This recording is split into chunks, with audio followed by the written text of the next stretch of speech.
ज्ञान अधिकार कर गुरु बिना ज्ञान असंपूर्ण।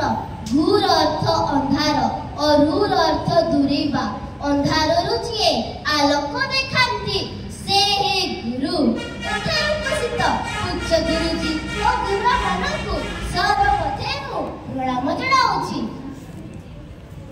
आज पवित्र गुरु दिवस प्रत्येक वर्ष सेप्टेम्बर 5 तारिख रे पवित्र दिवस टी पालित होइथाय।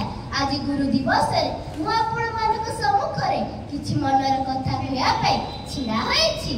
मो नाम अजय आसी एवं मु एही विद्यालय एक छात्री। एक प्रश्न जब मन भितरे घांटी होउछि आमे आम गुरु को यथार्थ सम्मान देइथाउ कि? आजिकाली अनेक छात्र छात्री शिक्षकों को असम्मान देखाती। पाठघाट रे शिक्षकों को सह देखाए गले अनेक छात्र छात्री मुह लुचई पड़े जाती। एमिति व्यवहार करती जे आउ शिक्षकों को देखी नहीं प्रणाम करि पार मध्य सेमानकु लाज लागे। क्लास रे अशिष्ट भाषा और शिक्षा प्रति उदासीनता एई सब आम शिक्षक मानकु मानसिक भावे आघात देइथाय। शिक्षक आम पाई अधराती जाय बसी पाठ्य योजना लेसन प्लान प्रस्तुत करौती। आम परीक्षार खराब फलाफल देखि चिंतित हुअंती।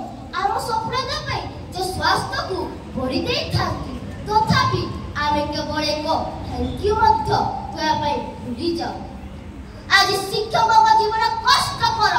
शिक्षक समस्या असंख्य अति कम दरमा तथा दीर्घकाल चाप अभिभावक यथार्थ आकांक्षा परीक्षार फलाफल भार शिक्षा व्यवस्थार अवहेला और समाज में सम्मान वंचित यही सब आम शिक्षक मानकु मानसिक भावे आघात देइथाय।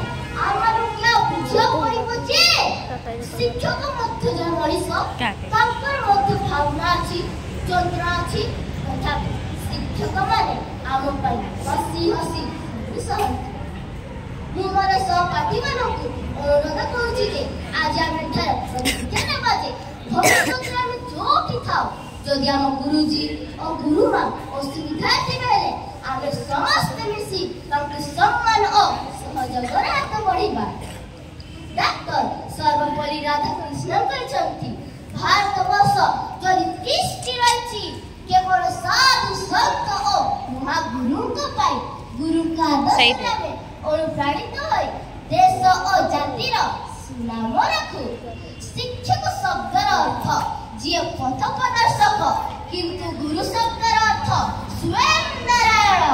मु सही नारायण को पाद पद्मरे विनम्र परिपातधारी मोर गुरुजी और गुरुमा को शुभकामना पाई एवं मोर वक्तव्य शेष करूछि।